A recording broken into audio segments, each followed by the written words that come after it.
তে ৪৫ মিনিট নাকি মানুষের মনোযোগ থাকে আর কি। তো আমি দেখতেছি যে আমাদের ৪৫ মিনিটেরও অনেক আগেই পার হয়ে গেছে।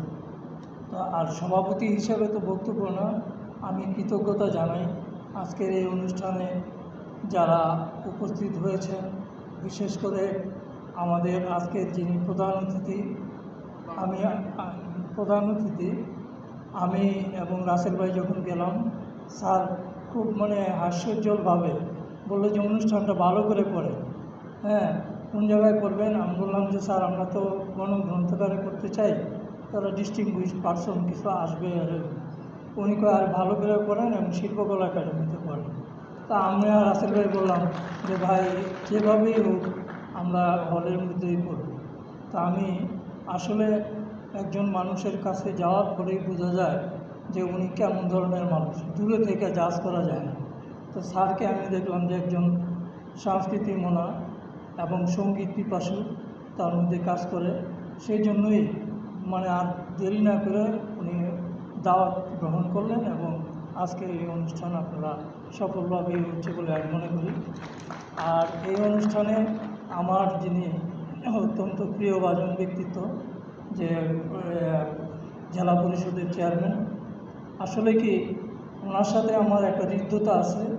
যখন আমি শুনলাম যে জেলা পরিষদের চেয়ারম্যান হিসাবে দল থেকে আমাদের বাবু চন্দনশীলকে মনোনীত করছেন, আসলে যে কী যে একটা আনন্দ, সেদিন যে উচ্ছ্বাস, হৃদয়ের যে গভীর থেকে যে উচ্ছ্বাস আমি আমার নিজের মধ্যে আমি অনুভব করেছি।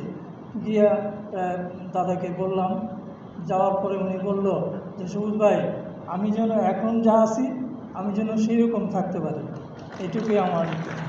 তো যাই হোক, উনি একদিকে বক্তা হিসাবেও সুবক্তা আমি মনে করি, এবং গান এবং কথা দুই দিকেই খুব সুন্দর। আর আমার আরেকজন যিনি কালচারাল অফিসার আমাদের রুনা আপা, ওনাকে আমি সব সময় দেখছি হাস্যোজ্জ্বল। ইতিমধ্যে উনি একটা অ্যাক্সিডেন্টও হয়েছেন, হ্যাঁ উনি অ্যাক্সিডেন্টও হয়েছেন, তারপরেও উনি আমাদেরকে সময় দিয়েছেন, আমি তার প্রতিও কৃতজ্ঞ। আর বিশেষ করে আরেকজন আজকে এখানে যিনি আসছেন, যাকে রাসেল ভাই স্মার্ট অতিথি হিসেবে ইউনো হিসেবে আখ্যায়িত করেছেন, আসলে উনি আখ্যায়িত। আমাদের এখানে ঈদগাহ ময়দানে ঈদগাহ নামাজ পড়তে দিল না, আগে যারা প্রশাসনে ছিল, আমি বলার পরে আমি কিন্তু আপনারা শুনলে অবাক হবেন, 3টা মাদ্রাসা আমি প্রতিষ্ঠার সাথে জড়িত, এবং আলিয়া মাদ্রাসা, 2টা কওমি মাদ্রাসায় এখনও সভাপতির দায়িত্বে আছে। আমার হুজুররা অনেক সময় বলে যে আপনি আবার এইটা কি চৈতন্য কি? আমি বললাম চৈতন্য হচ্ছে গণমানুষকে সচেতন করার লক্ষ্যে একটা শিল্পী গোষ্ঠী। তো যাই হোক, স্যার যখন শুনলেন নামাজ পড়বে, নামাজ পড়তে দিব না অবশ্যই আপনারা নামাজ পড়বেন। আমি ওনার কাছে কৃতজ্ঞ। আমাদের এলাকাবাসী আজকে এখানে অনেকেই আছে যারা ঈদের নামাজ পড়তে পারে আল্লাহর কাছে আপনার জন্য অনেক দোয়া করছে। হ্যাঁ, দোয়া আছে। তো আর বিশেষ করে আমার বন্ধুবর রাসেল ভাই, তার কথা আর আমি কি বলবো। আমার ওয়াইফের সাথেও অনেক সময়ই হয় ওনাকে নিয়ে। উনি আমার বলে রাসেল ভাই যে আমি ওনার গানগুলি ভালোবাসি বলেই আমার নিজের অনেক ক্ষতি স্বীকার করেও আমি সবুজ ভাইয়ের সাথে আছি। এবং অবাক হবেন যে এই যে 12টা দিন গেছে, আমরা 2 ভাই নিজের বাসায় খাইতেও পারিনি, সব সময় এইগুলি নিয়ে ছিলাম। সারা জীবন মানুষের কল্যাণে কাজ করে গেছি, এবং হাই স্কুল 2টা প্রতিষ্ঠা করছি, একটা হরিহরপাড়া হাই স্কুল আর একটা মুসলিমনগর কেএম উচ্চ বিদ্যালয়, এগুলিও করছি। এবং একজন ব্যাংকার হিসাবেও আমি সফল। ঋণ আদায়ে সর্বোচ্চ পুরস্কার আমি পেয়েছি, এগুলি করতে পারছি। আর এর মধ্যেই আমি মানুষকে নিয়ে অনেক ভাবতে পারছি, যে মাদকাসক্তির ব্যাপারে কথা হচ্ছে, তা নিয়েও গান আছে আমার। এবং বাঙালি জাতীয়তাবাদের বিরুদ্ধে যখন নাকি চলছিল, বিএনপি গভর্নমেন্টের আমলে, তখন আর কি, যে আমি তখন চিন্তা করলাম যে এমন একটা গান লিখতে চাই যেটা বাঙালি জাতীয়তাবাদের পক্ষে হয়। আর কিছু জানি না, আর কিছু মানি না, মানব না জোড়াতালি, আমাদের পরিচয় একটাই, আমরা সবাই বাঙালি। তো এখানে আমার আরেকজন ভাগিনা, এই যে জুয়েল, সেই 1994 থেকেই আমার সাথে আছে, এবং আশ্চর্যের ব্যাপার, সে একটা শক্ত মনের মানুষ, উচিত কথা বলতে কোনো সময় ভয় পায় না। এটা তার মধ্যে আমি দেখছি, যা সত্য এবং ন্যায় সেটা সে বলে। আমি তাকে সবসময় নার্সিং করি, যে কোনো সময় আমি বলছি যে আমি আছি তোমার পাশে, আর ও আছে আমার পাশে।